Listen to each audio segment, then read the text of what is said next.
Hello friends, ఒక కణం చావదు, అలాని కొత్తగా విభజన కూడా చెందదు. కానీ శరీరంలోనే ఉంటూ క్యాన్సర్ గడ్డలు పెరగటానికి, మనుషులు ముసలివాళ్ళు అయిపోవటానికి కారణమవుతుంది. సైన్స్ భాషలో వీటిని సెరెసెంట్ కణాలు అని అంటారు. కానీ వాడుక భాషలో వీటి పేరు జాంబీ కణాలు. ఈ భయంకరమైన జాంబీ కణాలను వెతికి మరీ చంపే ఒక సరికొత్త ఫార్ములాను శాస్త్రవేత్తలు కనిపెట్టారు. వైద్య రంగంలో సంచలనం రేపుతున్న ఆ జాంబీ కిల్లర్ కథ ఏంటో ఇప్పుడు మనం చూద్దాం. ఈ పరిశోధనను బ్రిటన్లో MRC laboratory of medical sciences మరియు ఇంపీరియల్ కాలేజ్ లండన్ శాస్త్రవేత్తల బృందం సంయుక్తంగా నిర్వహించింది.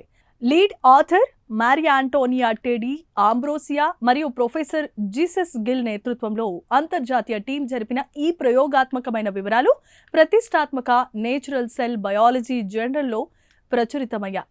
అసలు క్యాన్సర్ ట్రీట్మెంట్లో ఏం జరుగుతుంది అంటే, మనకి కీమోథెరపీ ఇచ్చినప్పుడు క్యాన్సర్ కణాలు పెరగకుండా ఆగిపోయి ఇలాంటి జాంబీ కణాలుగా మారిపోతాయి. ఇవి నేరుగా ట్యూమర్ సైజు పెంచవు, కానీ కాలక్రమేణా ఒక రకమైన విష రసాయనాలను విడుదల చేస్తాయి.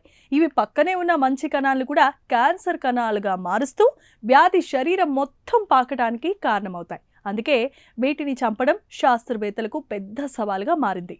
ఈ జాంబీ కణాలను అంతం చేయడానికి శాస్త్రవేత్తలు ఏకంగా 10,000 రకాల కెమికల్ కాంపౌండ్లను ల్యాబ్లో పరీక్షించారు. చివరకు కోవలెంట్ కాంపౌండ్స్ అనే ప్రత్యేక అణువుల సహాయంతో 4 మందులను షార్ట్ లిస్ట్ చేశారు. విచిత్రం ఏంటంటే, అందులో 3 మందులు ఒకే ఒక ప్రత్యేకమైన ప్రోటీన్ను టార్గెట్ చేశాయి. ఆ ప్రోటీన్ పేరే GPX4. ఈ జాంబీ కణాలు చావకుండా బతకటానికి ఈ GPX4 ప్రోటీన్నే ఒక రక్షణ కవచంగా వాడుకుంటాయి. కణంలో విపరీతమైన ఐరన్ పెరిగిపోయి అది ఒక రకమైన కెమికల్ రియాక్షన్తో ఆత్మహత్య చేసుకునే పరిస్థితికి వస్తుంది. దీన్నే సైన్స్లో పెరోప్టోసిస్ అని అంటారు. ఈ పెరోప్టోసిస్ చావు నుండి తప్పించుకోవటానికి జాంబీ కణాలు GPX4ను పెంచుకుంటాయి. శాస్త్రవేత్తలు కనిపెట్టిన కొత్త మందులు సరిగ్గా ఆ GPX4 కవచాన్ని ముక్కలు చేసి జాంబీ కణాలు తమకు తామే నాశనమయ్యేలా చేశాయి. ఈ ఆవిష్కరణ ఎందుకు ముఖ్యం?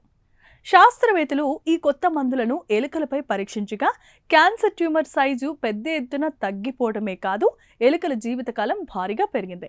భవిష్యత్తులో ఈ మందులను కీమోథెరపీ, ఇమ్యూనోథెరపీతో కలిపిస్తే క్యాన్సర్ను 100% మూలాల నుండి తుడిచిపెట్టవచ్చు అని ప్రొఫెసర్ జీసస్ గిల్ ధీమా వ్యక్తం చేస్తున్నారు. అంతేకాదు, వృద్ధాప్య సమస్యలు తగ్గించడానికి కూడా ఈ సెనోలిటిక్ థెరపీ ఒక వరం కాబోతోంది. చూశారు కదా, మన శరీరంలో దాక్కొని విధ్వంసం సృష్టించే జాంబీ కణాల ఆట కట్టించడానికి సైన్స్ సరికొత్త ఆయుధాన్ని సిద్ధం చేసింది.